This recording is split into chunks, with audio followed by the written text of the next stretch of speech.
Bilawal house ॿाहिरां peoples unit या PIA employees पारां PIA खे खंगाइण ख़िलाफ़ एहतजाजी मुज़ाहिरो कयो पियो वञे।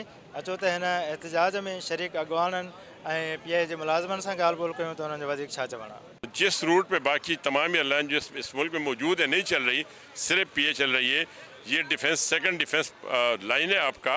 आप जहां आपके डिफेंस फोर्सेस हैं वहां कोई भी सिवाय PA के एयरलाइन नहीं जाती, सिर्फ PA जा रही है और कोई एयरलाइन नहीं जा रही। सबसे पहले तो असर इस आवाम पे पड़ेगा कि जो दूर दराज के इलाकों में रह रहे हैं और वहाँ रोड की कोई सहूलत मौजूद नहीं है।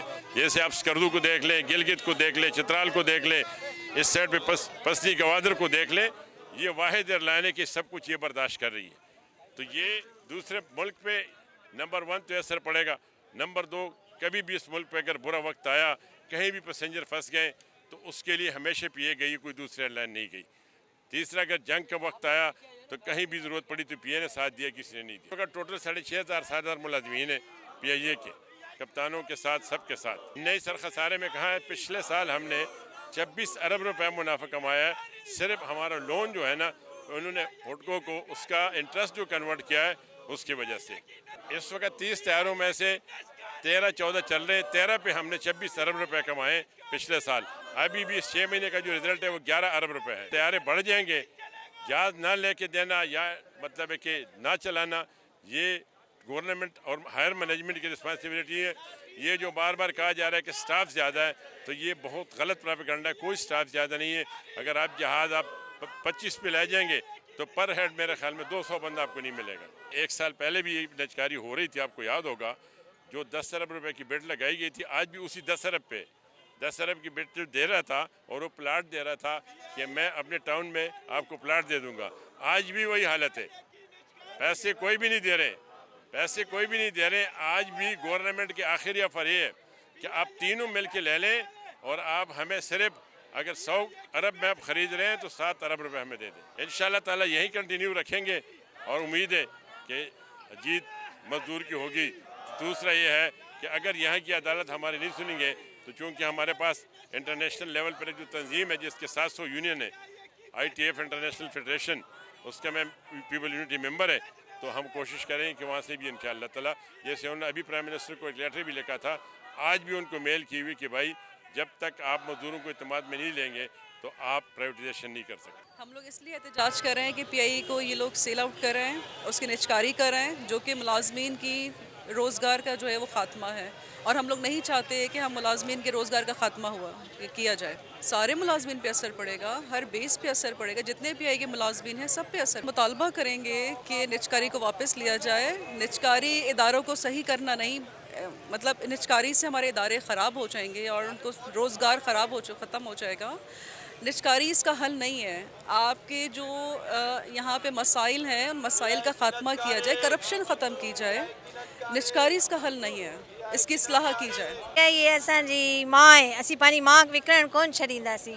असांजी न्याणी जी रोज़ी है, असांजे बच्चे जी रोज़ी है, असांजे बच्चे जी छत, असांजो गुरूर है PIA, असीं पंहिंजे गुरूर खे विकिणणु कोन छॾींदासीं। जो है वो मुलाजमीन बहुत परेशान है। अगर निजकारी होगी तो इनके बच्चे हैं, रोज़गार है, वो सब ख़त्म हो जाएगा। PIA हमारी माँ है, इसको तरक्की देने के लिए हमें कुछ इक़दाम करना चाहिए कि ना कि हम इसकी निजकारी करें। तो ये ज़रूरी है कि इसको तरक्की देने के लिए इसके ऊपर इक़दाम किए जाएं, इसका कोई ना कोई मसले का हल निकालें। और हर मसले का हल निकलता है, ऐसी बात नहीं है। हर कंपनी में होती है कुछ ना कुछ करप्शन होती है, मगर उसके मसले का हल निकाला जाता है। तो PIA की भी मसले का हल निकालना चाहिए ताकि जो है हमारे जो भाई हैं वो बेरोज़गार ना हो, हमारे भाइयों को तरक्की मिले और हमारे और न्यू जनरेशन बच्चों को भी जो है यहाँ जॉबें मिलें। सर एहतजाज क्यों था? असां PIA जा मुलाज़िम आहियूं, असांजे इदारे खे खपाइनि था। असां उन पंहिंजी सेफ्टी जे लाइ त असांखे खपायो था त असांजो मुस्तक़बिल छा थींदो? असांखे 15 साल थी विया आहिनि ड्यूटी में, असां हाणे अवरेज थी विया आहियूं, असांखे ॿी नौकिरी बि न मिलंदी, असां बेरोज़गार थी वेंदासीं।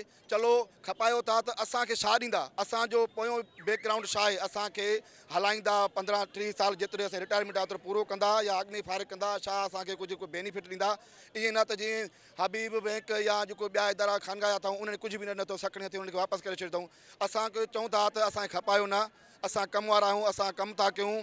असांजी पघारूं बि थोरियूं आहिनि त असां त हिनखे इदारे खे फ़ाइदे में आहियूं 40,000 50,000 60,000 जे उन ते असां कमु था कयूं त असांखे न खपायो असांजे रोज़गार जो तोहफ़ो कयो असां इन जे करे अॼु बिलावल आहियां आहियूं असां पीपल्स पार्टी जा आहियूं शहीदनि जे शहर जा आहियूं पीपल्स पार्टी असांखे रोज़गार ॾिनो आहे असां पंहिंजनि खे दाह ॾियणा आहियूं त ख़ुदा असांजी दाह ॿुधी वञे असांजो जेको आहे तोहफ़ो कयो वञे असां तव्हांखे दाह न ॾींदासीं त ॿियो कंहिंखे कंदासीं बेनज़ीर साहिबा जो भुट्टे जो नारो हुयो रोटी कपिड़ा और मकान मांग रहा है हर इंसान जेको असां हुनखे दाह था ॾियूं त भुट्टे साहिब जेको नारो हुयो महिरबानी करे उनखे फॉलो कयो माण्हुनि खे बेरोज़गार न कयो असां ही मुलाज़िम न आहियूं असांजे करे जेकॾहिं 10,000 मुलाज़िम आहिनि त 10 लख ख़ानदान आहिनि उन्हनि ॾे कंहिंखे 10 ॿार आहिनि कंहिंखे 12 ॿार आहिनि कंहिंखे 5 ॿार आहिनि एतिरो लखे ख़ानदान जेको बेरोज़गार थी वेंदा तंहिंजे करे असां बिलावल साहिब खे आसिफ अली ज़रदारी साहिब खे मुल्क जे वज़ीर आज़म शहबाज़ शरीफ़ साहिब खे अर्ज़ु था कयूं त महिरबानी करे असांजे इदारे खे प्राइवेट न कयो वञे बिलावल हाउस से अचण जो मक़सदु इहो आहे छो जो असांजी पार्टी क़यादत हिते हूंदी आहे जेसि ताणी तव्हां पहिरियों बि क्वेश्चन कयो त असां लेट आया आहियूं त असां लेट न आया आहियूं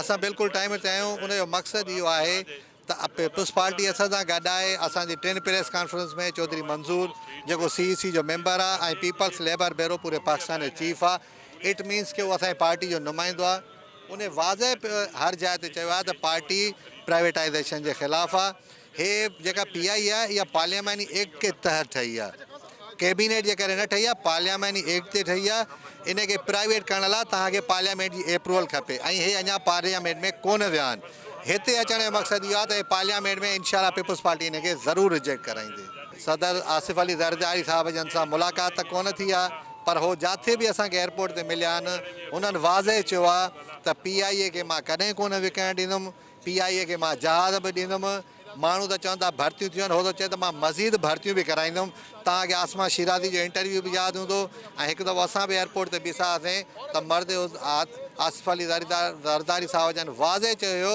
त PIA सां केतिरी बि दुश्मनी कनि इनशाला मां न विकिणणु ॾींदुमि PI मुलाज़िमनि जूं अवां ॻाल्हियूं ॿुधियूं संदन जो चवणु आहे त क़ौमी एयरलाइन खे खंगाइण वारो जेको फ़ैसिलो आहे उहो गैरक़ानूनी आहे इन PI खे खंगाइण वारे फ़ैसिले खे फौरी तौरु वफ़ाक़ी हुकूमत वापसि वठे जेकॾहिं PI खे खंगाइण वारो फ़ैसिलो वापसि न वरितो वियो त एहतिजाज जो दाइरो वसी कयो वेंदो ऐं कंहिं बि सूरत में क़ौमी एयरलाइन खे खंगाइण न ॾिनो वेंदो कैमरामैन सिराज संजरानी सां गॾु अल्ताफ़ चन्ना टाइम न्यूज़ कराची